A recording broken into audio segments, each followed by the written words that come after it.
Hello, everybody. Welcome to Small Town Underground. And let me go ahead and clear this really quick. So I shortened the intro just now because I have a video to play. And as I was getting ready to pull it up, I accidentally crossed off of it. So we're going to go ahead and introduce our guest tonight. Welcome to the show, everybody out there. This is a Wednesday Night Live. I have with me David Cross.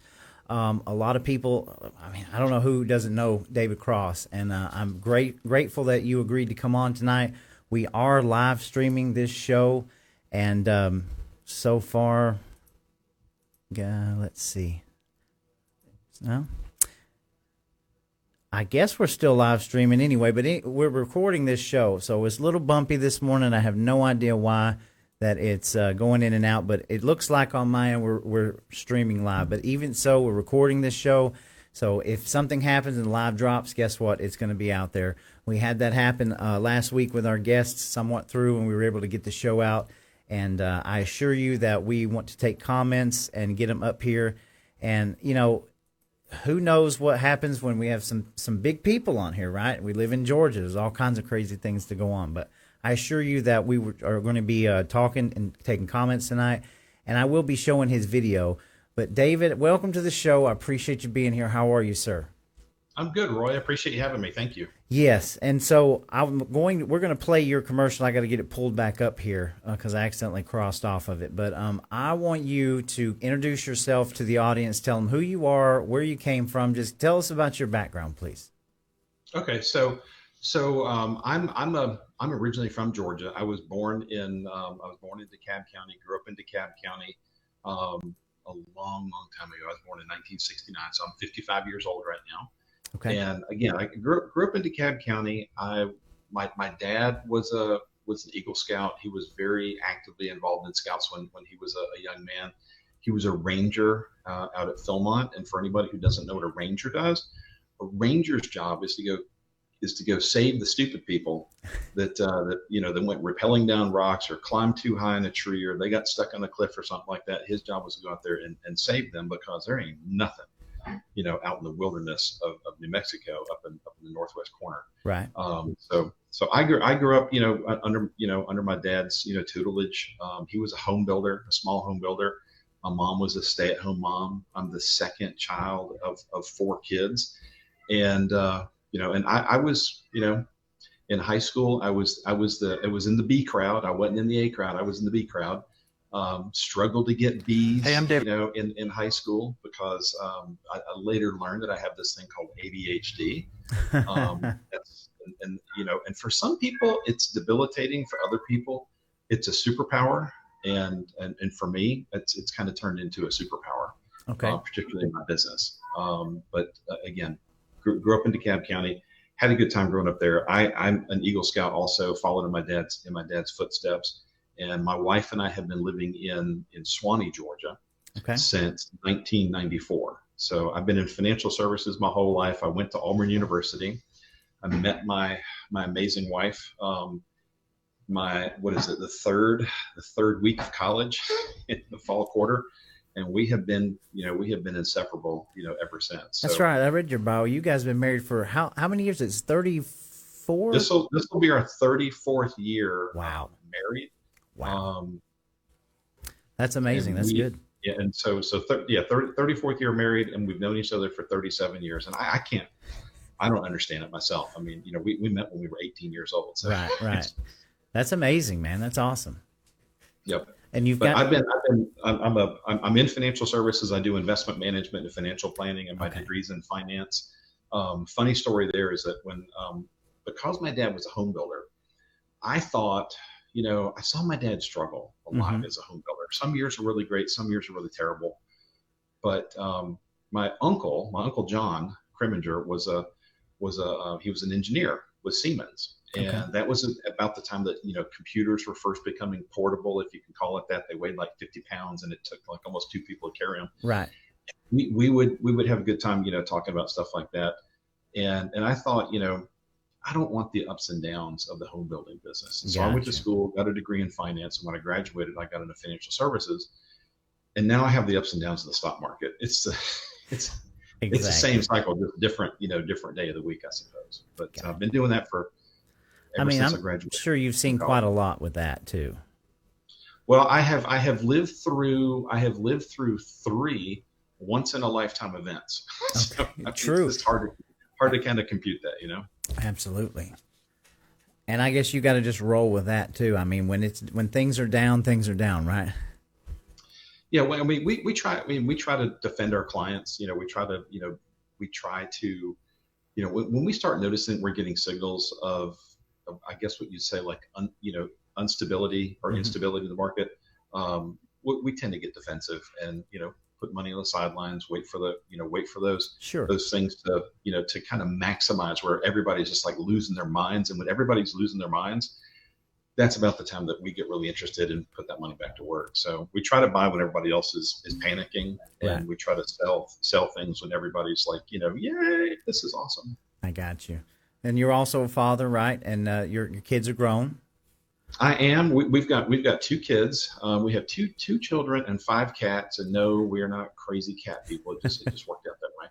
But my son's a musician. He's in college of all things studying finance Oh, up in New York City at Baruch College, and my daughter is studying health sciences and nutrition at Georgia State University. So we're okay. really proud. We're really proud of them. My son, but even though he's a musician, you would think that most musicians are liberals, and a lot of them are, but he's not, and it's been a challenge, I for hear you. him to, continue to work with people, in the music business, Ah, up there because there's so much yeah. discrimination. Oh, you're You know, 100% right. I'm actually a against people. drummer, so I know exactly that. I've been involved in many bands, most of them heavy metal and type stuff, and it's kind of hard to have some of these views. So, Yeah, it totally is. So well, I'm an open book. You get to ask me whatever you want. okay. Anybody else that's out there in the audience, if they got questions, I'm relaxing and chilling and just taking it easy. Well, what I'd like to do first is go ahead and I'd like to play your commercial that we were going to open with. And just so everybody out there knows, I've got everything shared. It was just a little bit of a rocky first start for me. We are live on Facebook and Twitter or X. Somehow or another, my Rumble link is not going through, but this will be uploaded to Rumble and YouTube, of course, right after we're done. So feel free to help me share this out to other groups because I was only limited to 9 groups since it fell out. But here we're gonna go ahead and we're gonna play your commercial, and then we're gonna get to the meat and potatoes of what we came here tonight to do. Okay.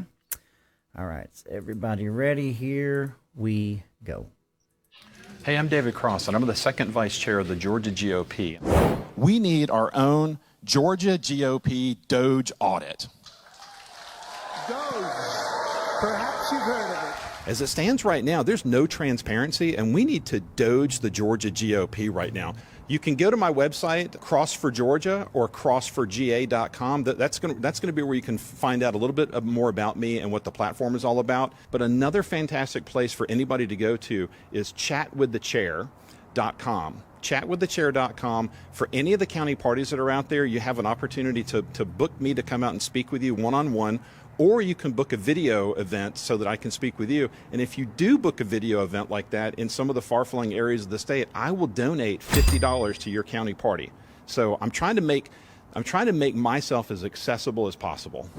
The core of the campaign is really going to be about growth, but we also have to have transparency. We need to shine a light on the Georgia GOP and make accountability great again.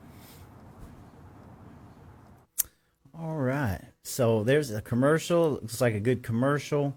And yeah, I like what you got to say here. So he's got the dark MAGA. Your father going on. knows about saving Let me turn that off. Everything I... Them autoplay commercials. Okay. So why you're here tonight is because you are currently the second vice chair of the Georgia GOP. And you are running for the chairman position, right, this June. Right. Now, full disclosure, as everybody knows, I don't do endorsements on the show. This is not an endorsement for David Cross. I sent out an email to you. I sent out an email to Josh McCoon. You responded, and we decided to do a live stream tonight. So there's no, so just so everybody knows what we're here tonight, we want to get to know David Cross, and we hope to get to know Josh McCoon, right? These are very important positions within our state, and we focus on the truth here. So, do you agree with that statement? You're running. We want the truth. No, yeah, well, that you're running for the chair, and that this is, everything's happened naturally here, right? Yeah.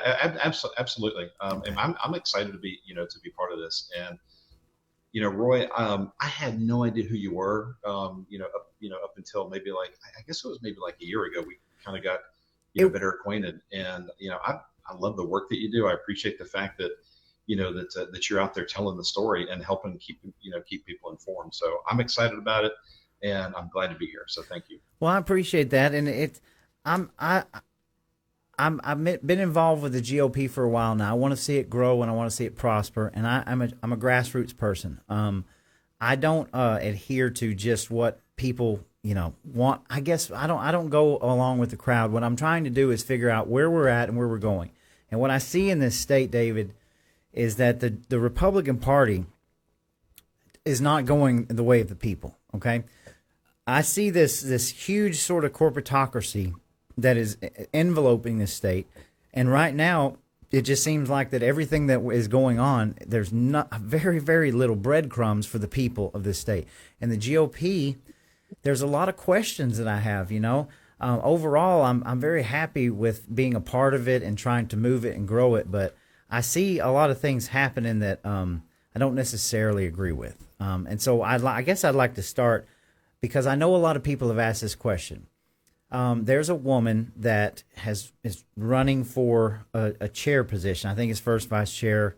Her name is Julie Pierce. I don't know this woman, okay, but because you're the second vice chair, you might be able to answer this question, because when people send you information, you start looking into it. Apparently, this woman is the Upson County GOP chair, and she applied for this position to run for this position. And according to everything, the documents, according to all of the, I guess you would call it, receipts that she has put out online, she did everything she was supposed to do according to the rules of the GOP, and she was not only denied several days later from actually being able to run in that position, but then she appealed it based on. I read it with my own eyes. I'm looking at this, scratching my head, going, how this? Even if this was a technicality, she was in communications with the person that took this resume and all this, and it didn't specify. Right. So the appeal got denied. So how does that happen? How is this happening? My own personal opinion is that this happens because you have a person that really wants to consolidate power and does not want competition, in the ranks. Okay. The chairman right now is very interested in getting his favorite first vice chair candidate, Sally Grubbs, elected.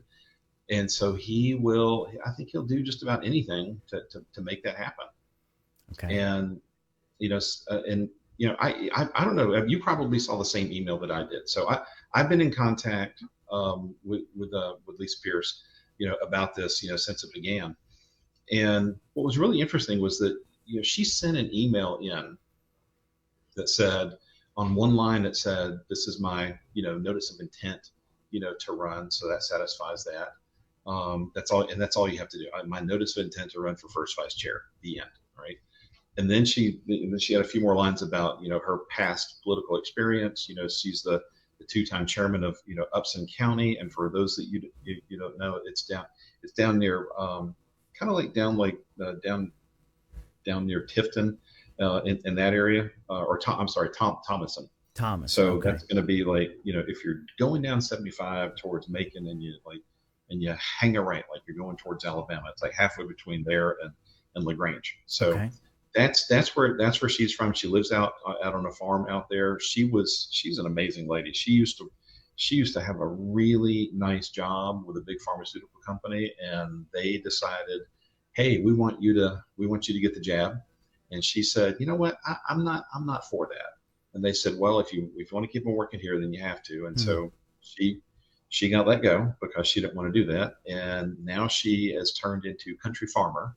And I think she's on 40, maybe 40 acres or something like that, down in South Georgia. She's having a ball. Last time I talked to her, I could hear little billy goats, out there, making all their noises, and she's having fun. But on that, on that letter, here's my intent to run, and then she listed what her qualifications were, and then the secretary, or the not the secretary, but Karen Henschel, who works for Josh McCoon, down at the Georgia GOP, sent her an email back that said, "Is this your, should I consider this to be your letter of intent and your resume? Is this both?" And sends that out to her, and Lisa responds back a couple hours later and says it's both. And the difference is that if Ms. Henschel had instead said, "Hey, if you want to be properly qualified, you need to send me both of these things, 2 separate documents," right? And Lisa could have, turned that around like in a heartbeat, gotten it back to her. But because of the way it was worded, it made it sound like, "Hey, is this one and the same?" And if it is, then fine, right? So she's being disqualified on a technicality. She is ultra qualified, right, to be in this position. And I think the chairman right now just really doesn't want to have competition in the race. Okay, you're pretty spot on. You're seeing the same thing that I'm seeing. All right, and I'm trying to make sense of this. But you're the second vice chair of the same party. Is there no communication? You keep saying that like it means something. I mean, I would figure that the executive committee would be in communication with things coming up, or at least, like it doesn't mean anything. Like how does this work? Listen, I got elected second vice chair back in June of 2023, and Brian Pritchard got elected, first vice chair. It was a MAGA group that got elected. The Atlanta Journal, as much as I hate them, they said it's a bunch of, MAGA, Trump, election denying people just got elected to the Georgia GOP.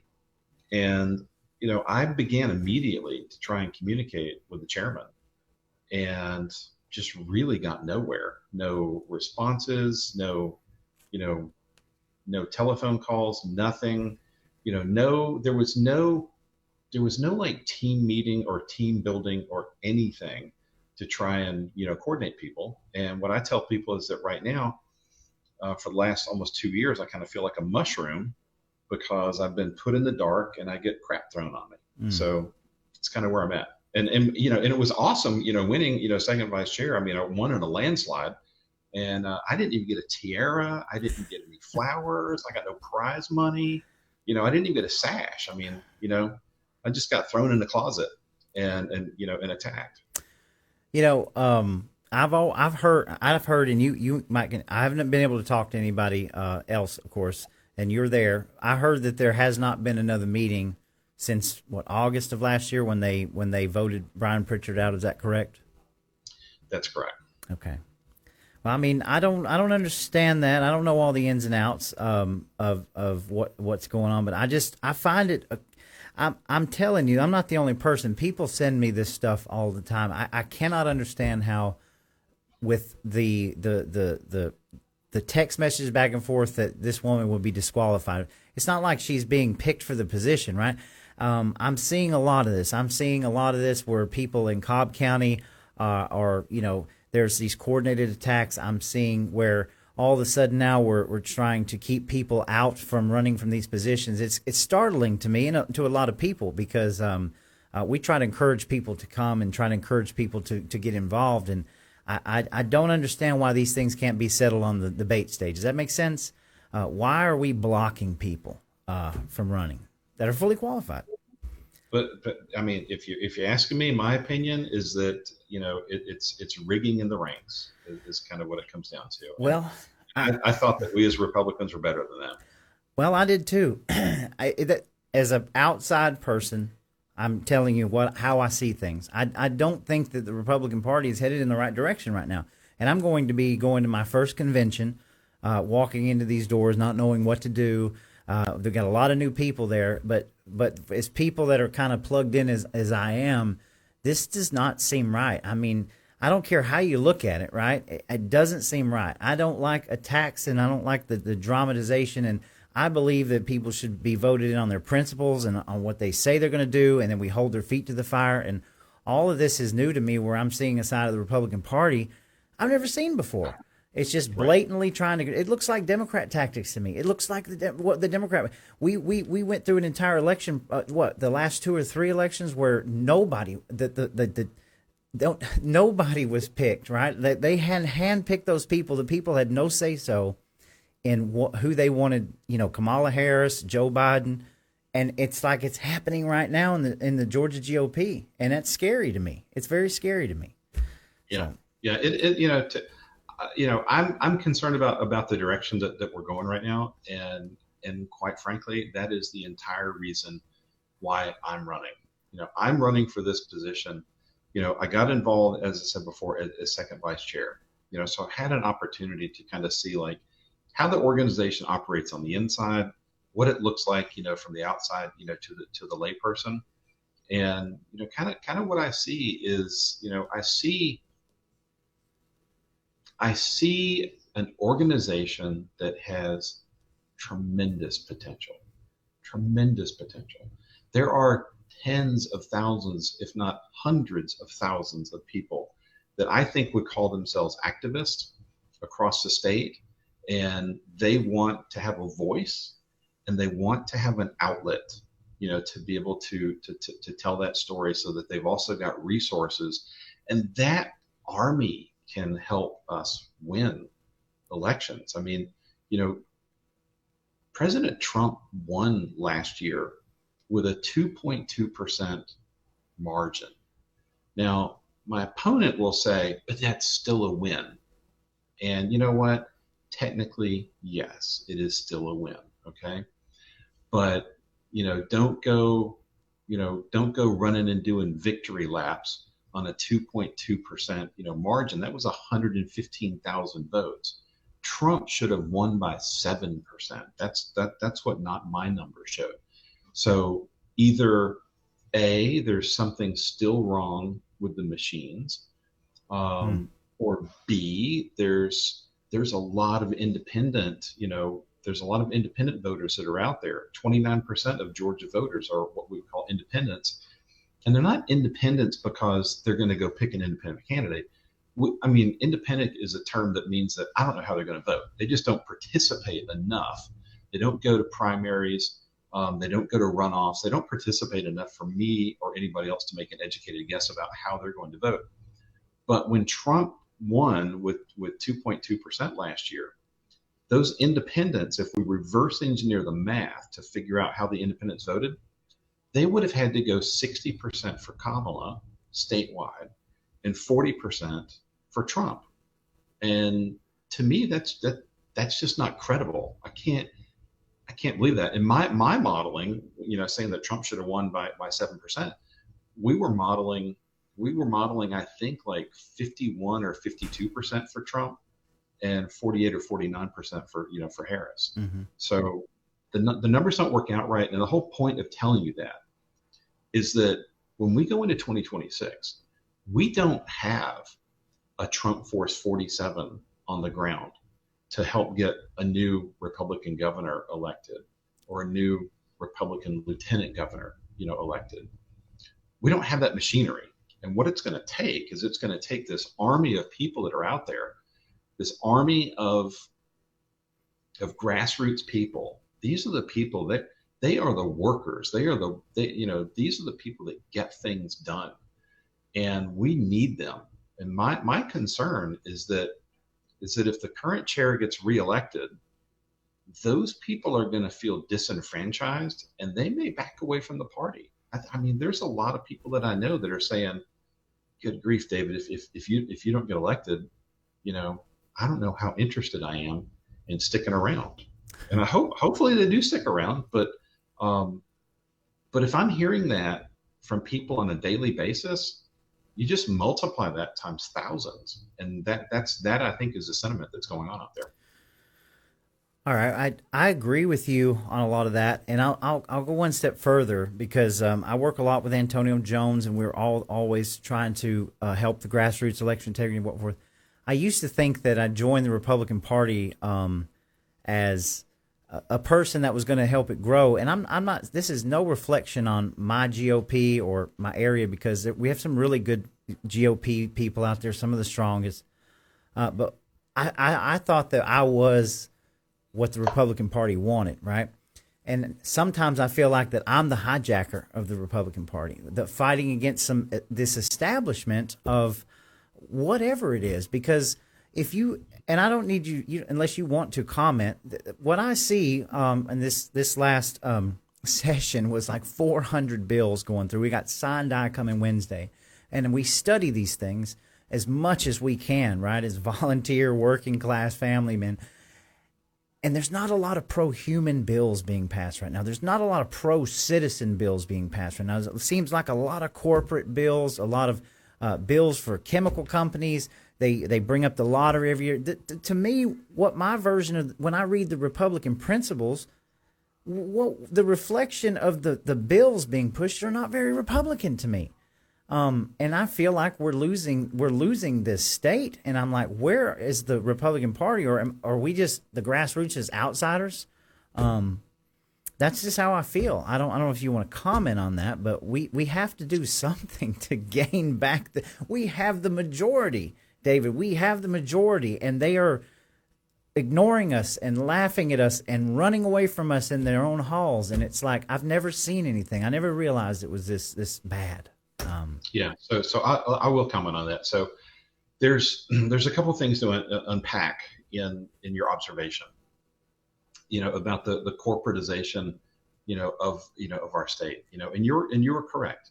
Republican values are for smaller and limited government and lower taxes. That's the cornerstone hallmark, I believe, of who I identify with.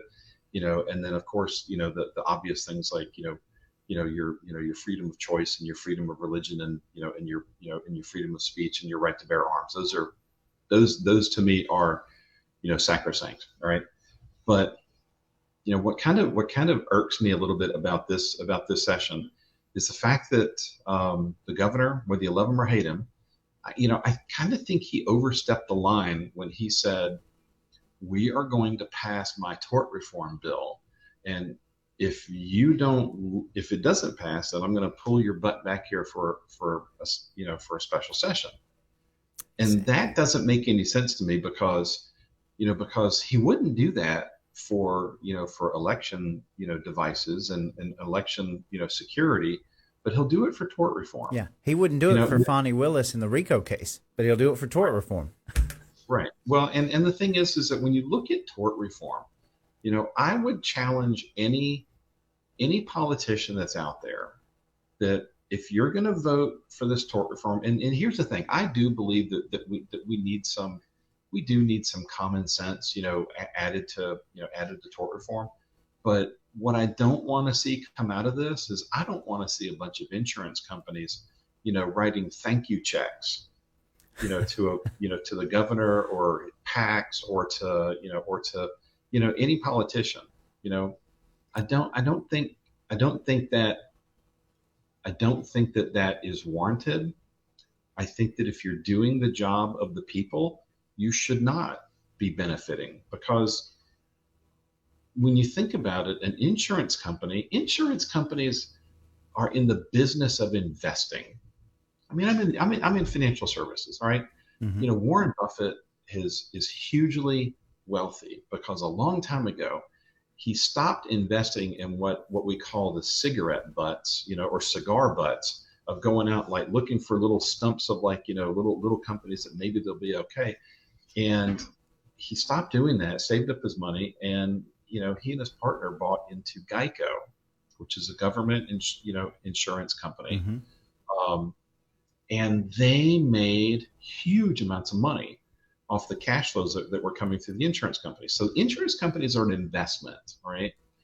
And if the insurance companies are giving money to politicians, they expect something in return for that. They're making an investment. They want a return on their investment.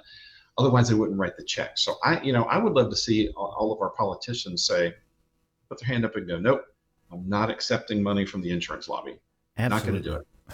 I can't. So I'd love to see that. And then, with regard to like, where things are going in terms of legislation right now, we have 400 something bills were introduced, and for the average person that's out there that's watching your show right now, you need to understand that the vast majority of those bills are being written and crafted by young people under the age of 25. It is a lot of it is young people that are putting in long hours to try and put those things together. The exception to that is going to be somebody like Garland Favorito with Voter GA, where he and his team will craft legislation or craft bills, and they'll present those to the people in the assembly, and then also give it to the lieutenant governor and to the speaker and folks like that. So, but the vast majority of it's written by young people. Nothing against young people, but we need to know what's in the bills. And like the Monsanto bill that passed, or the I tell my friends, I have to, if I want to eat bread, I have to buy bread that's imported from Europe, because over there they don't allow as much glyphosate. They still use it, all right? But the parts per million, it's like 20 parts per million is the maximum that's allowed. All right. When I eat American bread, I get unbelievably sick. I mean, my stomach is upset. It's terrible. Yeah.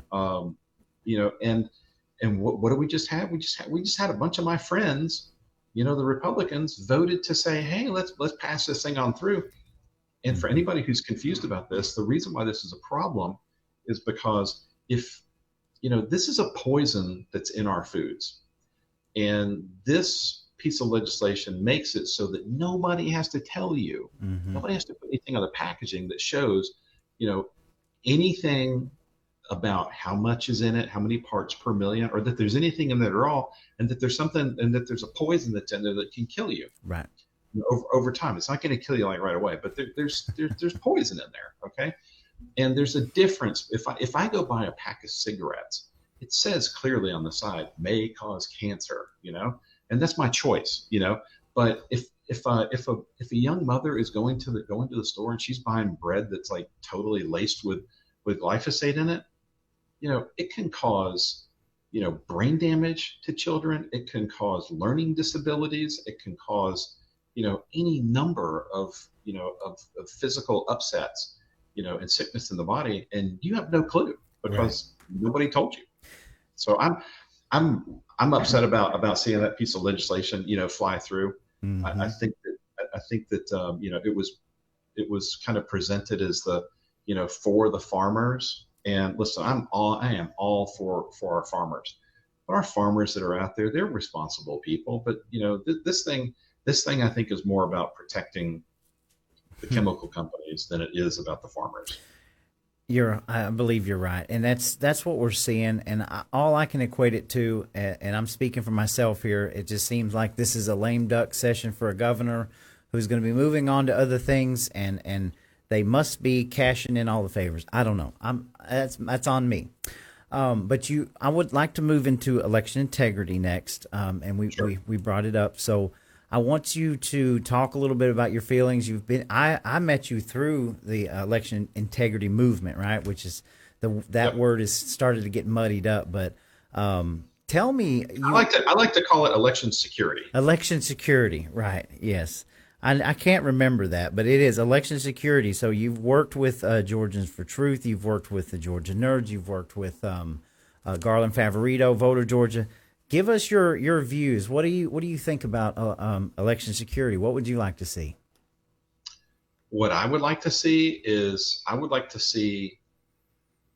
hand-marked paper ballots, no machines, no touch screens, get rid of those things.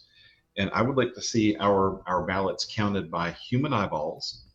And there's going to be a bunch of people out there that'll say, oh, if we count ballots by hand, back in the day, in the 60s, 70s, whenever, that was the easiest way to cheat. Well, back in the 60s and 70s, 80s, we didn't have high definition cameras on the back of every phone. I mean, I can go down to the computer store and buy a high definition camera for $35.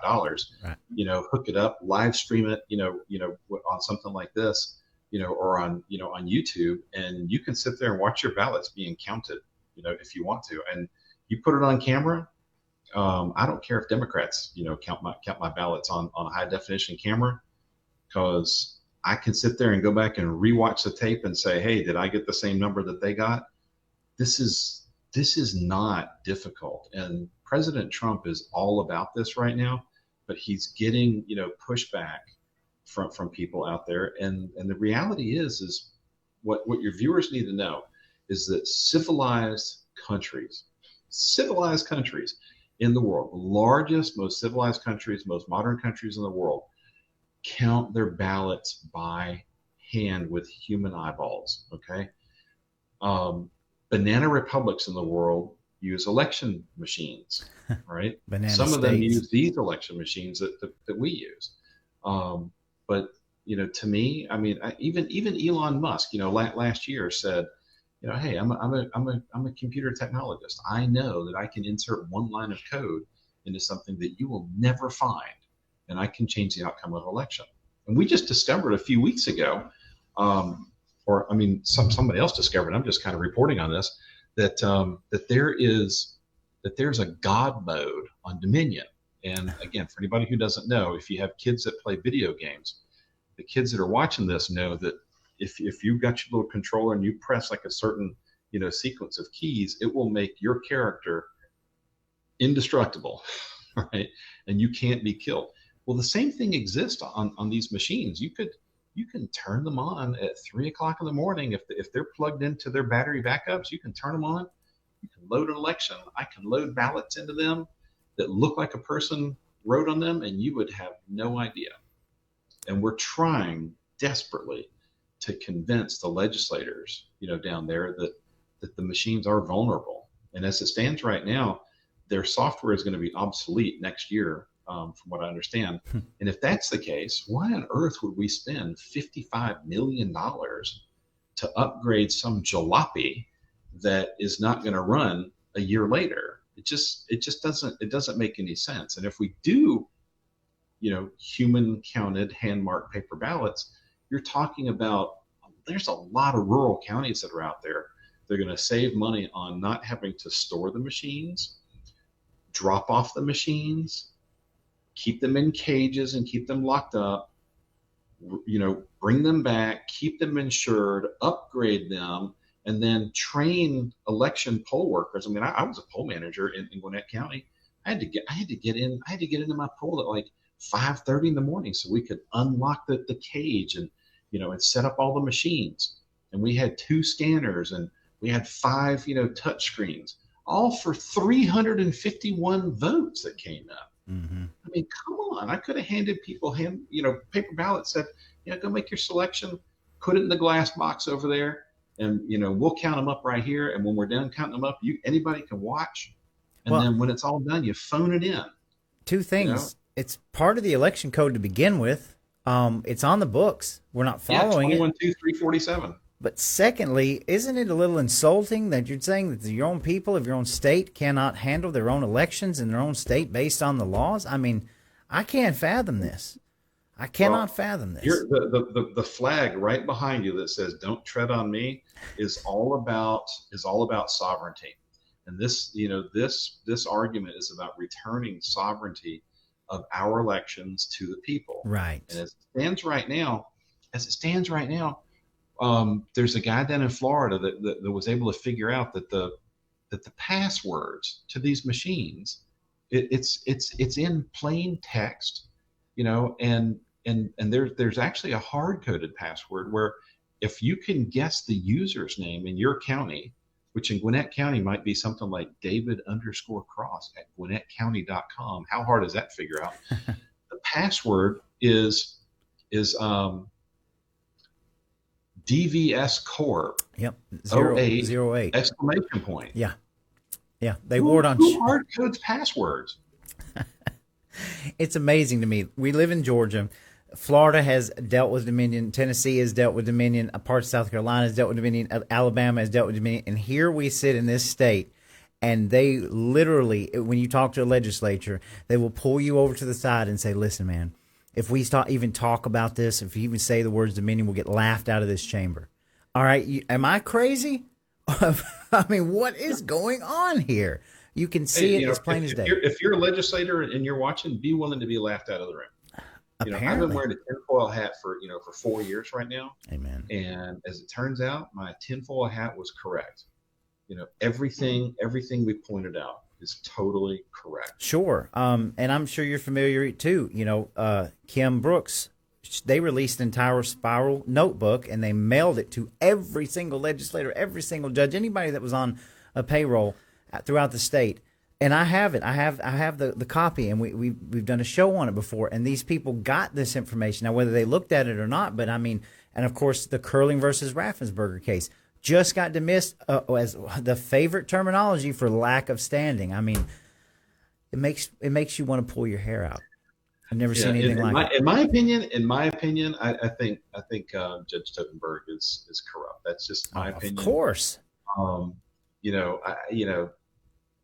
It's just, for getting thrown out for lack of standing. This case has been going on for 8 years. I went down to the federal courthouse, to help provide testimony on it, last January. And in closing arguments finished in the beginning of February. And she said, "Oh, I'll have an answer out like in the next 30 days." And we're just now 13, 14 months later. Yeah, 14 months later. And then there's another case where, I think it's Alex Wan versus Raffensperger. That case, where we can see the paper ballots. I mean, Garland Favorito is behind that one. We got standing. We were granted standing in that case by the Supreme Court of Georgia, who overturned, the lower court and said, nope, they got a case, they got standing, you have to hear it. That was December of 22. We're going to have to start putting birthday candles on cakes here pretty soon, with the speed that our legal system is moving at. Yes. And Judge McBurney, if you're watching, in my opinion, I think you're corrupt too. I'm telling you, you're either corrupt or incompetent, because whose court moves, at the speed of smell? Well, it seems to be the status quo here. I mean, obviously, I think what I'm pointing out is I'm trying to convince myself I'm not crazy, right? We look at all this information, we see how this is all lays out and how it goes, and it always ends the same way every time. And they give you these little breadcrumbs, right? It's like, okay, we got an election integrity bill that we're going to push through, and it moves you just a couple of steps closer, and I'm sitting here like, I run a business, I work in a company. You don't do those things. It's point A to point B with as little, interference as possible. But here in politics, especially with the elections, you have to get to point A, you got to go to Z, F, L, M, B, until you're just carouseling around, and it's so frustrating. Right. I keep telling people, you got to stop bringing logic to the political discussion. It'll melt your brain. Yes, it will. So, but I know there was one other quick thing. Did you need to go to a break or anything like that? Or are you good? No, I'm good right now. I don't have any good breaks. But do you need to take one? No, I'm good. I'm good. Right. So I will tell you, we're getting a lot of comments. We've got 134 people watching. This is great, and we are going to get to comments, guys. And so let's move on to a couple more things. Sure. Why don't we talk about the Georgia nerds? Let's talk about it. There's a lot of division over things that happened, and a lot of good people. Let's talk about it. Let's air it out, and I want you to tell the audience what happened and where do we go from here? How do we get everybody kind of back together and move past or figure this out?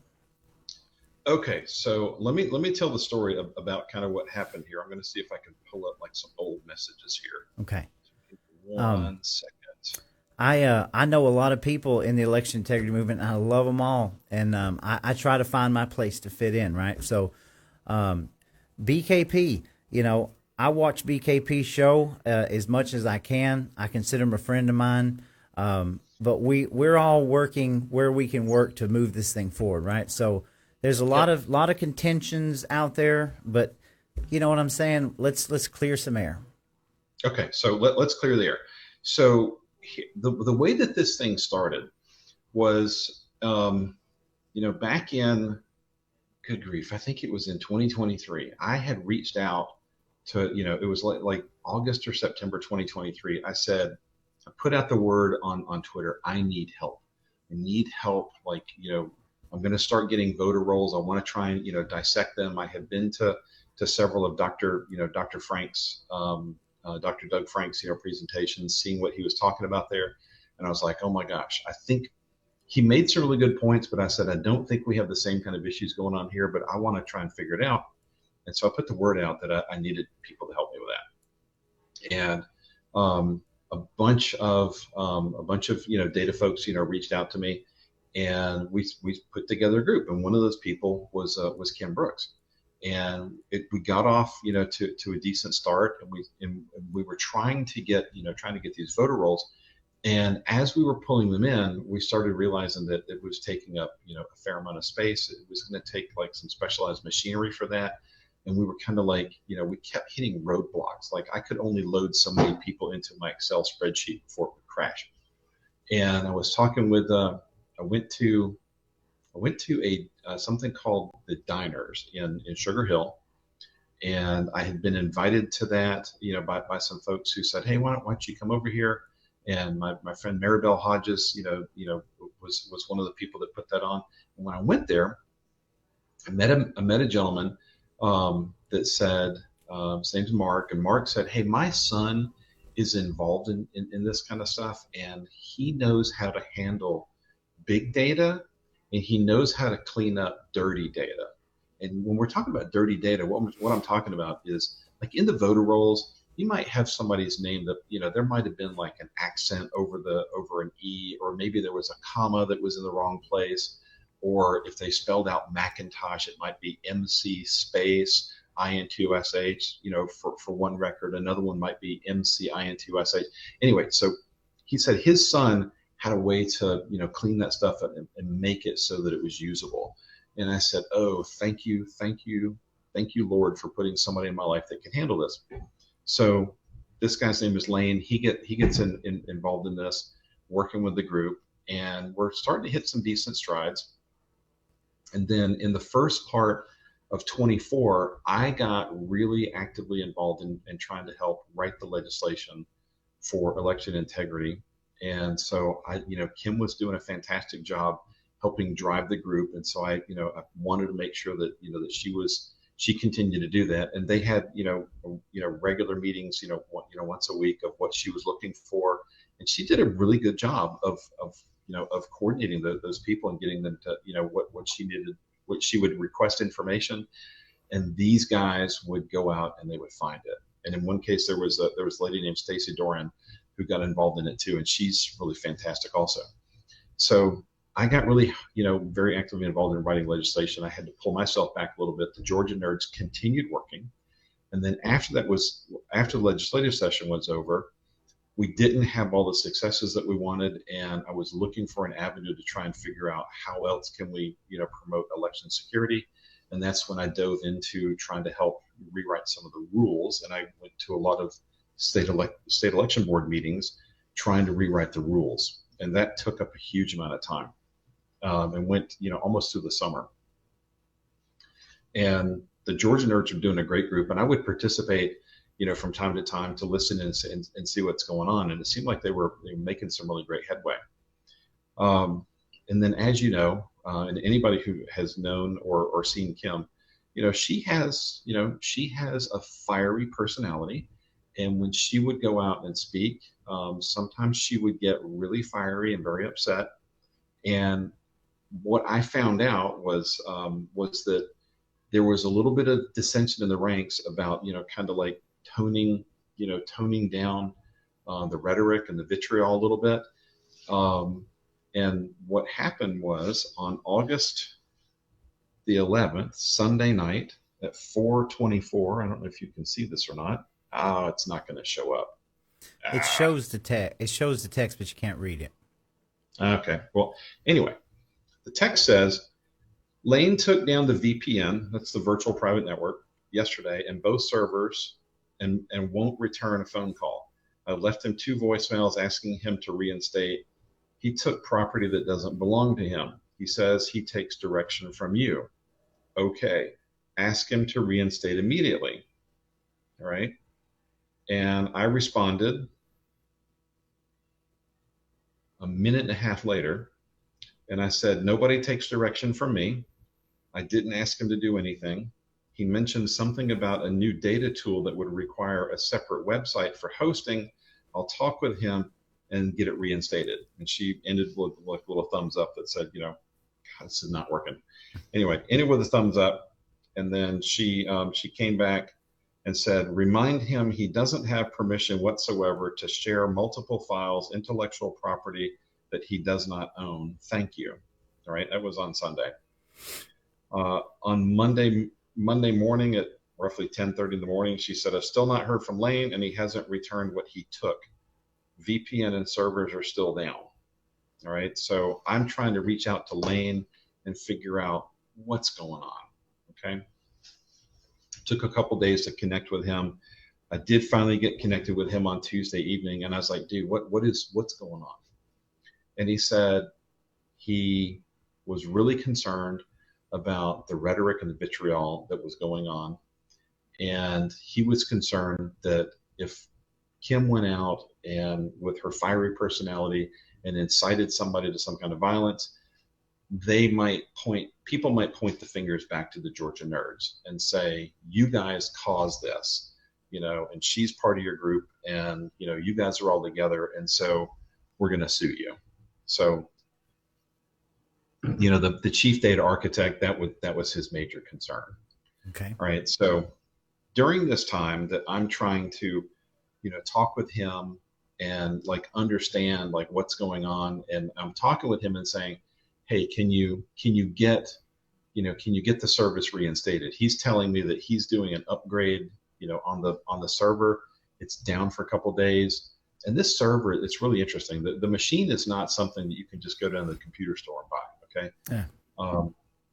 Like my machine right now has like, a half a terabyte of RAM to it, which is a lot. Mm-hmm. And, or no, actually mine does not have a half a terabyte of RAM. Mine has 16 gigabytes of RAM, okay, unless I upgraded to 32. Anyway, his machine that he built, using his money, some money that was donated, money that was given by his parents and whatnot, this thing has 8 terabytes of RAM to be able to handle massive files. Because we would have like 100 million lines, or 100 million lines this way, and like 45, columns of data would go into it. So anyway, he was telling me that, it's down. As soon as it comes back up, I'll get it reinstated.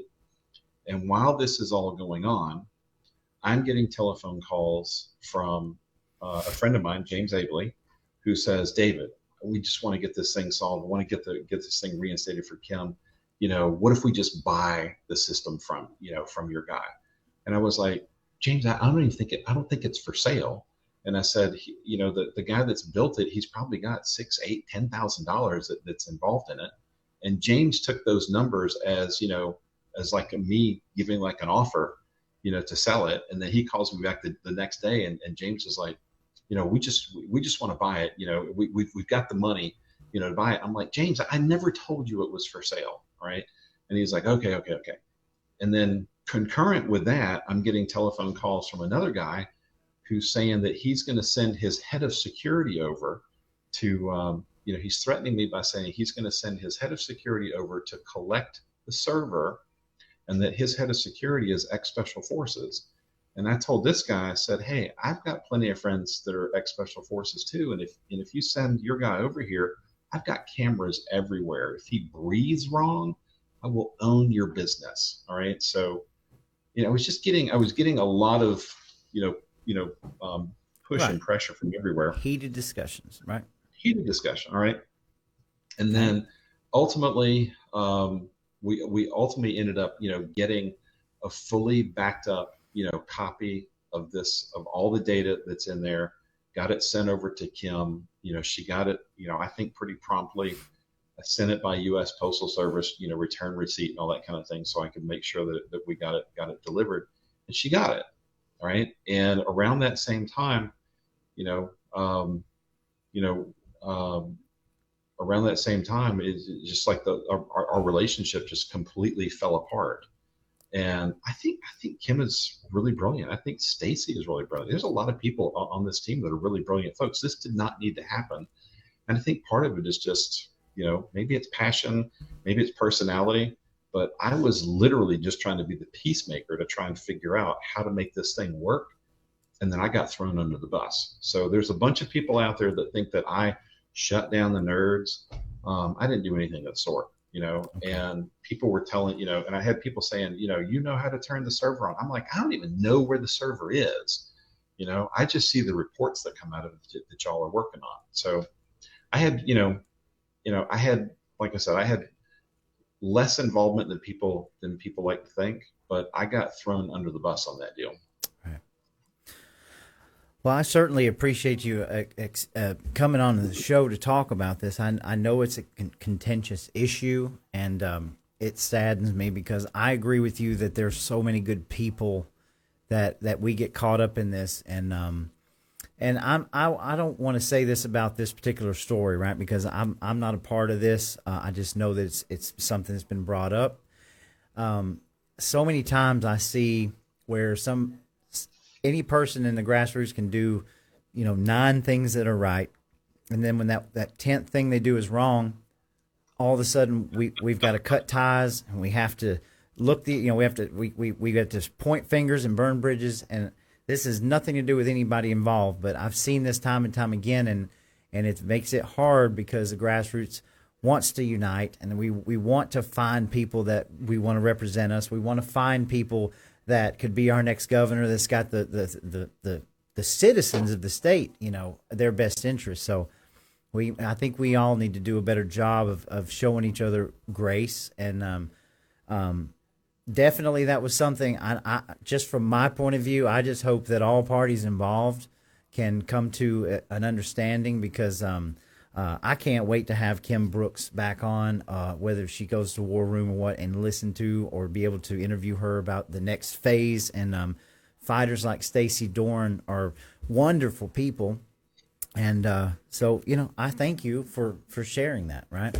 And we'll my whole involvement. The most important thing I did in that whole thing was putting together the group. Right. Calling, a call out for volunteers. And when I started my Twitter account a long time ago, I had no followers or anything like that. And the more that I posted about election, issues, the more the following grew.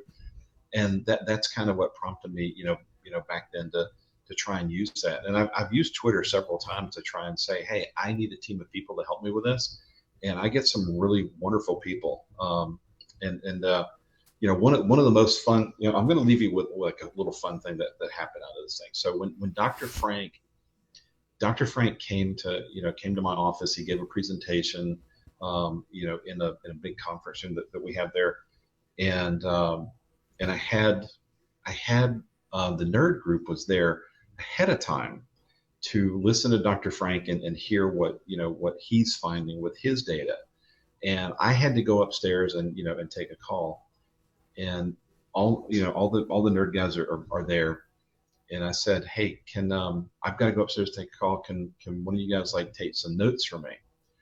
And one of my friends, one of the guys, Jeff, turns around and he said, he's laughing. And everybody kind of has a smile on his face or on their face. And I was like, what are y'all laughing about? And he said, David, you just asked a bunch of autistic people to take notes. He said, we'll have your notes. That is wild, man. All right. Fun stuff. So, all right. we've got a lot of comments we're going to go through in a minute, and I've told everybody that, and we've got a bunch of people watching, which is great. So we know that you've been in this election integrity movement. We've had some really wild ups and downs, and another thing I will add is I don't ever think that the state of Georgia, and I'm picking on the state, I don't think that they ever imagined that they would have citizens that would start something like the Georgia Nerds and have servers to take those massive amounts of data, right? I don't think they ever counted on just normal citizens going to the Capitol and showing up month after month and participating in the SCB meeting. And I think we got very close to the fire last year. And so now here we are again trying to pick ourselves back up in a Trump administration with executive orders, right? And we're still hitting the wall. But you've been involved in this. Is there anything? Let's see. Is there anything else that you would like to address to public? Anything that's on your mind that you'd like to just get out there? I think with regard to election security, just reach out to people, reach out to your representatives, and let them know that it's important to you. Let them know that particularly in the rural counties, let them know that it can save a huge amount of money.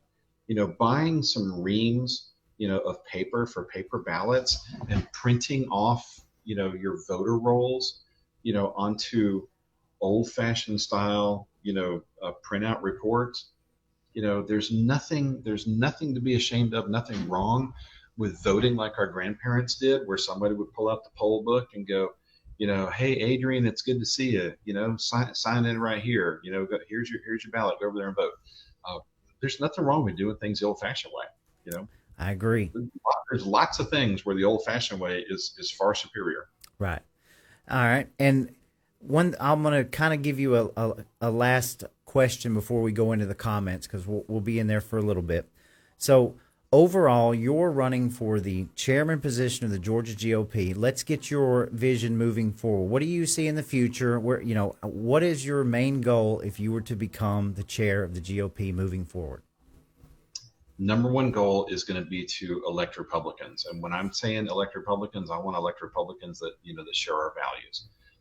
That is mission number one.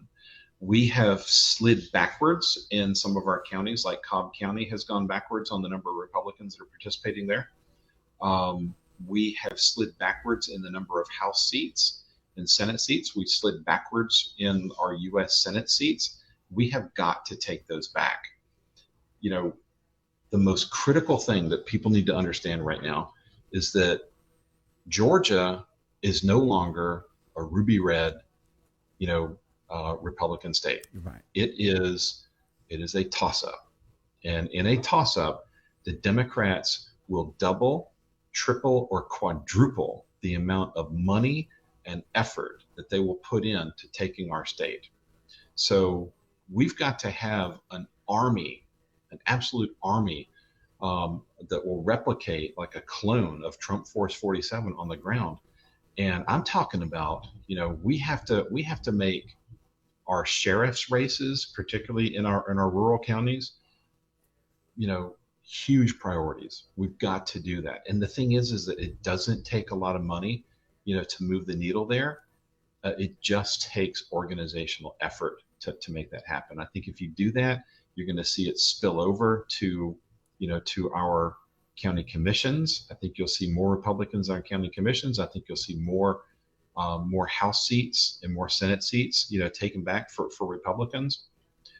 And that's my, that part of my plan is going to be, as electing Republicans, how are we going to do it? We're going to do it through having this Trump, through having our own clone of a Trump Force 47 out there. And how do you do that? You do that with growth in the party. And the way that you do growth in the party is you really have to take this organization and turn it into like you got to turn it into something that's more like a membership organization, like a chamber of commerce, right? I live in Gwinnett County, and when I moved to Gwinnett County a long time ago, there was maybe 30 people that were involved in the chamber of commerce, maybe a few more than that. They were all, rich, white, real estate developers. And then one day, one of those real estate developers said, you know, I bet we could sell a lot more real estate if we attracted more business here, and maybe we could do that with our Chamber of Commerce and make it, multi-industry, multicultural, multi-everything. And now the Gwinnett Chamber of Commerce went from being an also ran to being the consistently ranked as the number one Chamber of Commerce in the United States of America. And I believe they brought in like $7 million, last year. And they have fun programs. They have things that are interesting. But what I'm talking about, for instance, is so last night, Laura Trump, came to Atlanta and she spoke. All right. Mm-hmm. If I wanted to go to that event, the second vice chair of the Georgia GOP, if I wanted to go to that event, I had to pay $1,000 for my ticket and $1,000 for my wife's ticket. And that would be it'd be $1,000 for each one of our tickets if we wanted to be able to get a picture with Laura Trump. Okay? Right. If you didn't want the picture, it was $500 a ticket. That's still a lot of money. I gave a couple $1,000 to the Georgia GOP last year, and I continue to give every month right now because I believe in it. But that's very elitist to me. If I were the chairman, I would make sure that if I had somebody like Laura Trump that's able to come and speak, or Eric Trump, or somebody like that, a big draw, I would make sure that speaker had the ability to do an event in North Georgia, South Georgia, and in the Atlanta area. Right. If you do something like that, and we make it so that, if Roy wants to go to it, Roy's going to pay $40, to basically pay for your chicken and your mashed potatoes and maybe help us defray the cost of the place. And if we do something like that, you're going to have 1,000 people in the room all at one time. Right. It's going to be electric to have that many people all in your tribe that are all there. It's going to be a breeze to find sponsors, who want to participate in something like that want to market to people that are in their tribe. And then, we could also have, speaker sponsors and that kind of thing to give away like the most SCB meetings attended, might go to, Richard Schroeder. and Arlene Schroeder. Yeah, I mean, exactly. The first person that came to my mind. I would make something. Oh, look at that. We got a cat on us. Here we go. I would make it so that, so we're doing stuff like that and having fun with it. Absolutely. Well, the grassroots we're already there. I mean, we've been throwing our own events and our own rallies for years now, and charging next to nothing, and just with whatever dollars we could scrounge up. So right, but I mean, I want to make it more fun and more inviting and more interesting. In other words, you're wanting to bring more people in and have them do things. Listen, when I worked at Merrill Lynch in 2009, when the economy came unglued and came apart, in 2000, that happened in 2008 and early 2009.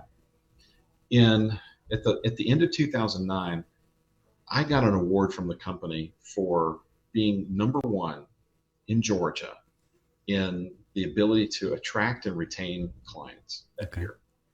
I'm very proud of that. And I think that we need to be able to do the same thing with the Georgia Republican Party. We need to be able to attract and retain, more people, so we can build this army of people that can go out there and spread the gospel, of Republican values. You cannot imagine how many people that live out there that they don't know if they're a Democrat, they don't know if they're Republican, but sometimes they vote Democrat because that's what their friends and family tell them. Right. But if we just educate them a little bit and say, hey, if you believe in this and this and this, you're probably a Republican, and we're going to get more votes from that. Right. And that's part of the way that we're going to move the needle. So I've got an entire growth plan. I don't want to spend a lot of time talking about it because it's more details are going to come out about it. But the reality is that I just told you that the Gwinnett Chamber of Commerce is the number one chamber of commerce, in the United States.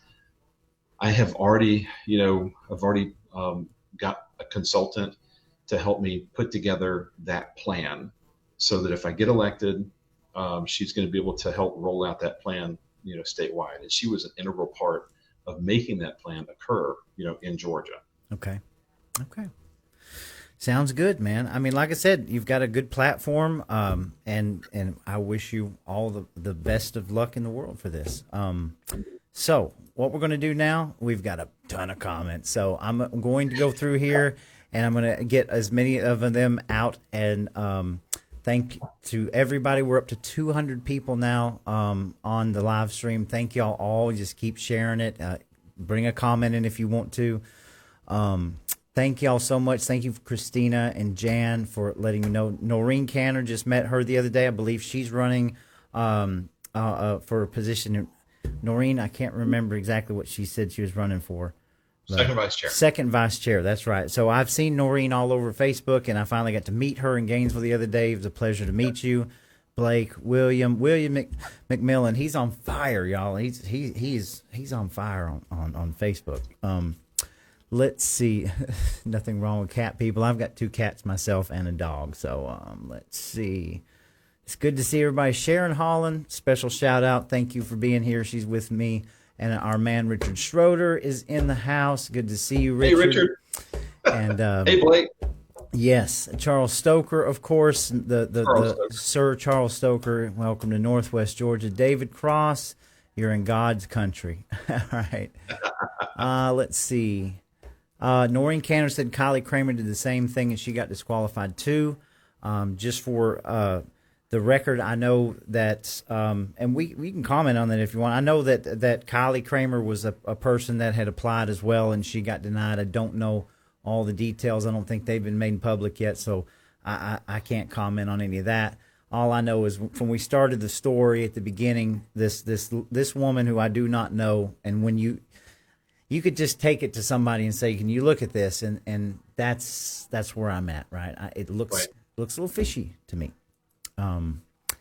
Let's see. Andy Soha. She says Karen Henschel is not our friend, and I don't know Karen Henschel. She has let me down as a number of times. She's looking out for establishment folks. Okay. Thank you for being here, Andy. And Richard says we like you and Brian Pritchard. BKP, something else. And you brought up there was a show that he did recently, fairly recently, that I had got sent to me, and I listened to it, and he was pretty much laying out the battlefield of how many seats we've lost and what it's going to take, and it really kind of puts the perspective in your mind, like, wow, we've lost seats, and we do have to be strong moving forward and have strong candidates to fill these positions. Right. Beth Mercure says corporation with no members, the executive committee doesn't matter. So this is one topic that we haven't discussed yet. It's a hot topic with some people, and other people it's an unknown. So we're going to go there. Incorporation of the Georgia Republican Party. Take it away. Okay. So here's what you need to know. The Georgia Republican Party is incorporated, right? And what you need to understand that means is a political party is supposed to be organized under Title 21 of Election Code. All right, there's Title 21 over here, right? Mm-hmm. And then there is business law, which is Title 14.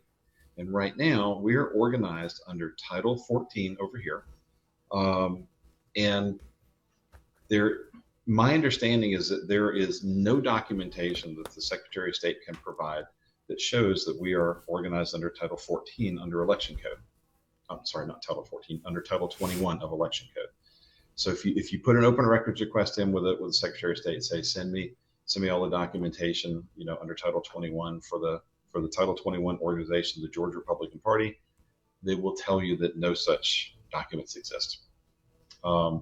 Here's why it makes a difference.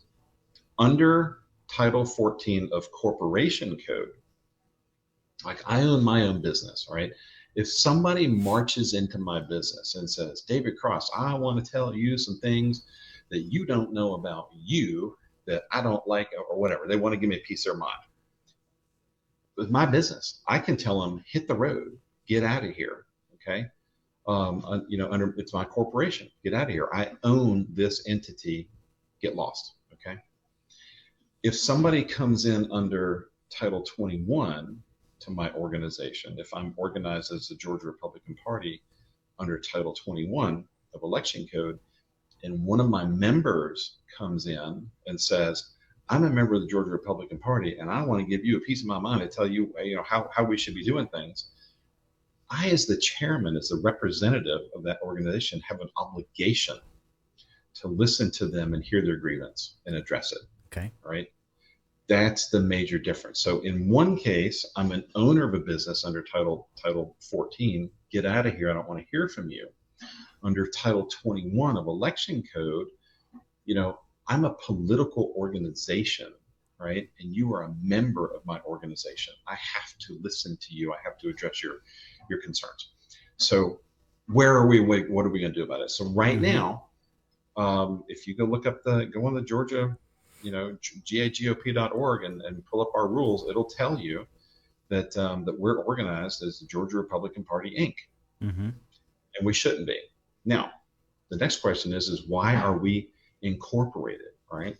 We are incorporated because one of the former chairmen, John Padgett, he had a situation where, there was an issue that was going on with his staff, and one of the staff members there, accused the Georgia Republican Party and their employees of discrimination. And from what I know about the facts, I believe she was probably right to do that. Right. Okay. And bad as that is, it is the truth. And what happened was John Padgett, I believe, got some bad advice. And he was told to, put the assets of the Georgia Republican Party into a corporation called the Georgia Republican Party, Inc., in order to try and preserve those assets. Now, to me, that was stupid advice, because you can't protect something after you've already committed the sin. It's like trying to unexplode a bomb that's already gone off. It just doesn't work. Okay. So we got some bad advice. We can't do anything with the attorney that gave that bad advice, because she passed away a couple years ago. And, and the reality is people make mistakes. And my dad taught me a long time ago, when you make a mistake, you admit that you made the mistake. You try, you ask, what can you do to make it better? And then you do everything you possibly can to do that. Sure. So that's where we're at right now. If I become, chairman of the Georgia GOP, the Inc. will be shut down. I'm going to, I will shut down the bank accounts like it's a failed SNL, start up new bank accounts, figure out where the money's come from, where it's gone to, who it's all gone out to. There will be an internal audit that I'll have the treasurer, hopefully Laurie McLean, will do that for me, and let us know if there's anything that we need to investigate further. Right. But I haven't seen any complete financial documents, and right now the current treasurer can't. She's Yes. stymied right now. She's kind of stuck. There's a Twitter post or an X post going out about she has no access to this kind of stuff. I mean, what you're saying makes perfect sense, and I'm glad you've laid it out. Yeah, you're part of the executive committee. It's obviously there's no membership, right?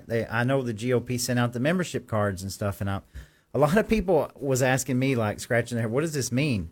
I know that was trying to raise money. I'm not picking on the GOP, but obviously this is a very hot button topic that has almost became toxic, right? And the people. Here's the thing. So the Georgia GOP Inc. It's a non-member, corporation. Mm-hmm. So why membership cards are being sent out to people that are members of a non-member corporation? It's stupid. It doesn't make sense. So it should be happening. Right. But as I said, if I'm elected, then we're going to go in there. We're going to get that ship righted within the first week. And to my understanding, in anybody's or in an opposite defense, I was told that these court cases had to go through the court system. They had to finish before they could do anything. And then, of course, at about November of last year, these court cases went through. And then there was another court case about sealing some pages out of some documents, and I think it's kind of lost to the people. We don't know what happened, but it's still there. And to me, I'm grateful that you're explaining this so people can get a better understanding. Roy, I'm the second vice chair of the Georgia GOP. I don't know what was in those documents. I mean, I haven't seen any. I don't know what's under the redactions. I have no idea. Wow. I mean, I have my suspicions because I'm a fairly smart individual and I can put the pieces together. But can I tell you for a fact that I know exactly what happened? No. Can I figure it out? I don't understand that. No, nobody seems to be working together here. Nobody seems to be on the same page here. This is wild. No, man. listen. The Georgia GOP right now is organized, as a kingdom, right? Okay. And there is one king right now, and that is the current chairman. He does not want your input. He does not want you to voice your opinion. If he doesn't agree with you, he will shut you down or shut you out, or try to, or figure out, how to get his buddy, Travis, to try and figure out how to get rid of you. It's just a really, there's so much wasted talent that's going on. There's over 100 members of the state committee, right? And our state committee, we don't have a bunch of stupid people in there. We've got some really fantastic people that have some great ideas. And,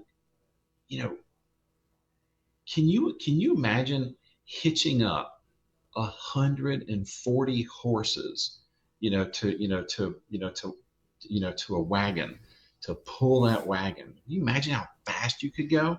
And right now, the horses are just out in the field. They don't even know when it's dinner time, for crying out loud. It's just it's waste. It's waste and it's incompetence right now. Okay. Well, thank you very much for explaining that. We appreciate it. Beth, I appreciate you bringing it up. I actually had it written somewhere, and I was trying to remember that because I'm nervous tonight. It's been great though. And Noreen said she didn't get email. I didn't get my membership card. I want my membership card. Where's it at? So Christine Benjamin says, Roy, when David was first elected, I was real excited to call him second vice chair for the first time, but he taught me real quick to not call him that. Understood. Richard. Just call me Dave. Yeah, there you go. Richard Schroeder says, in my opinion, I believe the GOP would benefit from addressing the elephants in the room, spotlight the corruption, prosecute those who have committed crimes, steer into godly service, and fix this mess. Yep. Amen, Richard. Good to see you, Smatter Chew, Aaron. Let's see. Let me go down here. Hardy, Strong Bear, I sent you a link late. I apologize about that, but you're here. Wonderful to see you. Denise Sorkness, thank you for being with us tonight. Please ask David about his objectives as GAGOP chair, Doge, and the Board of Regents' alleged misappropriations of millions in federal/state allegations for decades. That's the wrong hat. So who's asking this? Denise Sorkness. Oh, yeah. Denise. Hey, Denise. Denise has got some really interesting information about like what's going on, in the Board of Regents. Okay. It seems like, from everything that I've seen that she shared, it looks an awful lot. Yes, Denise. She was on War Room the other night, a couple weeks ago, I believe. Yes. We talked to her the other day on the phone. Sorry, Denise. Yes. Following that. Okay, I gotcha.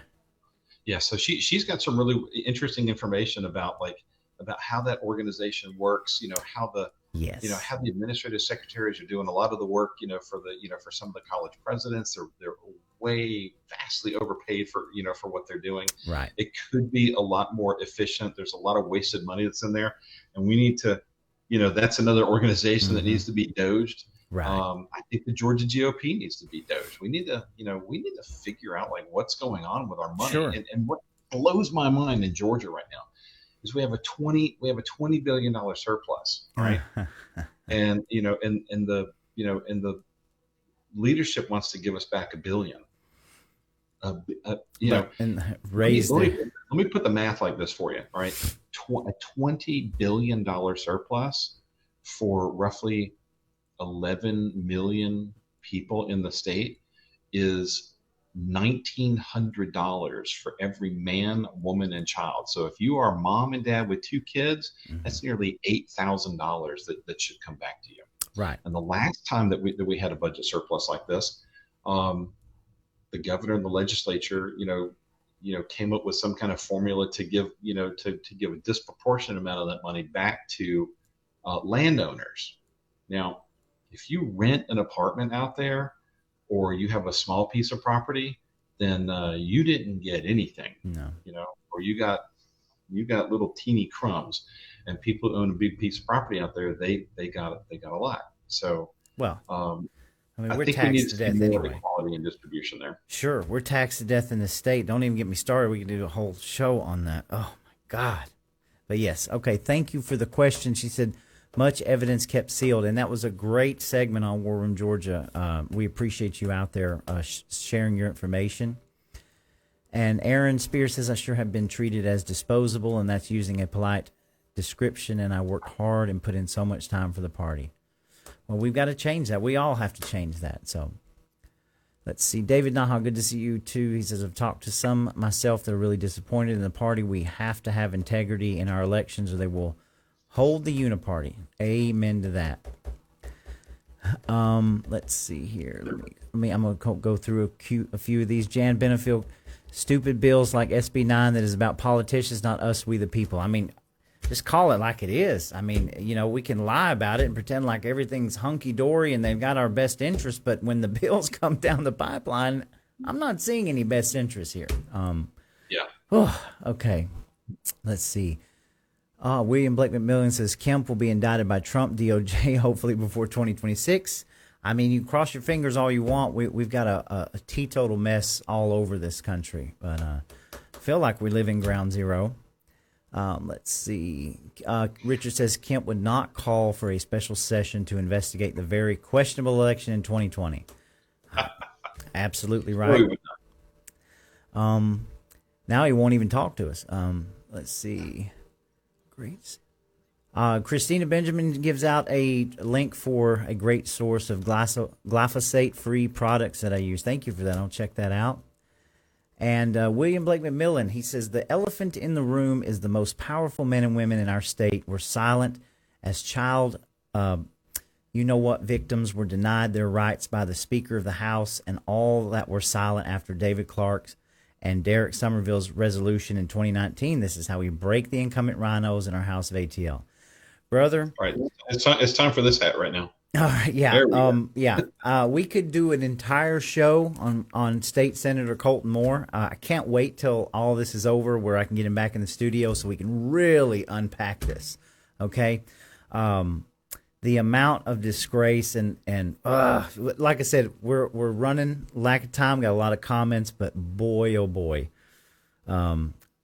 David, well, let me just say something real quick about the Colton Moore situation. Yes. So, I don't care if you're a Democrat, a Republican, an independent, or whoever you are. You should not be kept out of the halls of the legislature because you disagree. That's right. Or because you said something. I believe that the constitutional rights. There you go. I believe the constitutional rights of the 200,000 people that are in Colton Moore's district were violated. I honestly think that there should be a lawsuit against the speaker. I don't know if that's going to happen or not, but the reality is as I said, if we're Democrat or Republican, it doesn't matter. That should not have happened. Yeah. And one of the things that Colton, I'm proud to say Colton's a friend of mine. We had a watch party last year, during the debates, and Colton just dropped by, came by with Michael Garagiola. And yes. we had a good time over there, with some folks, watching the debate. And, I find that, Colton's a good guy. Yes. He's out there, fighting the fight for us right now. He's willing to do some of the unpopular things that need to be done. Yeah. And you know what? I'm proud to say he's my friend. I would show you some pictures of him, but, and I'm sure I've got some here, but one thing I would challenge you to, Roy, is, if we can do a Where's Waldo, I would love to see if anybody can find any pictures of Colton Moore and Josh McCoon. Yeah. Well, I'm going to tell you something. I mean, you can't tell, but when I even think about this, my blood pressure's rising. I'm starting to sweat a little bit because I'm telling you, I was there that day. We were there at the jail that day. It was I've never seen anything like it, and look. He's got bills going through that are being slashed up just for retribution. I mean, don't even get me started. Yep. Ugh. But thank you for bringing that up. That is the elephant in the room, and we need to point out those things, Blake. You're absolutely right. And Richard, I think a lot of people would like to see. Well, I'm going to save that. He was talking about Speaker Burns resigning, and that's an ongoing battle right now. So let me go through here. 1 day voting paper hand count. Absolutely, Noreen. And let's see. And you have to have an ID to vote. I mean, these are the very same things that the executive order is being. The federal government is now wanting to fix the election integrity. After all these years, we have somebody who's willing to do it, and the states are just, well, I mean, Georgia's thumbing their nose up to this EO. They're closing the doors to the golden age, and we've got to open them up. Let's see. William says, yes, we are tired of being blocked by Republicans in Georgia on our voting systems. I mean, yeah. Richard says the Dominion upgrade is like putting a Band-Aid on a broken leg. Ditch Dominion. I couldn't agree more. I could not agree more. Patrick Balcom, good to see you this evening. There's no reason why we can't have paper ballots with serial numbers on them, just like paper money to track them. Look, if I were running the state, I would take 30 or 40 of the smartest election integrity experts that I could come across, sit them down in a room, and buy them all a biscuit, because it would take about 40 minutes to sit there with a blank board and come up with a perfect, transparent, accountable system, free for all, and I'd make sure that Republicans and Democrats were in the room together, and we would solve this issue in 40 minutes. Why we can't do this is beyond me. Let's see. Richard says not one legislator knew about the certifying the elections through the Canadian Election Authorities Act, right? And that's another topic. Some great stuff that's been uncovered all the way around. So one quick thing on that. What Richard's talking about on that, for anybody who doesn't know, is the Canadian Authority Act, of elections. If you go back and pull the tabulator tapes, right? Tabulator tape, that comes out of the machines. At the end of it, it says that it gives you all the numbers, and at the bottom of it, it says this is as prescribed by by Canadian law. So our elections, our tabulator tapes don't have anything to do with Georgia law or United States law. It's Canadian law. So the tabulator tapes are certifying things according to the incorrect country. Yeah, you can't make this stuff up. Sounds like a problem. It's like a problem. He's right. They are ignoring many laws in our Georgia election code books. Absolutely. Antonio Jones, good to see you tonight. And let's see. Charles says conservatives must stand together. Don't let them divide us. I agree. Let me go through here. Lisa says Stacey Doran is an amazing patriot. I agree. David Smith, good to see you. Grease Boost says Mr. Cross has been a leader in the battle for election integrity from the very beginning. Thank you for taking all the slings and arrows for all of us. Fight. Oh, listen, hey, a lot of thanks goes to the election widow.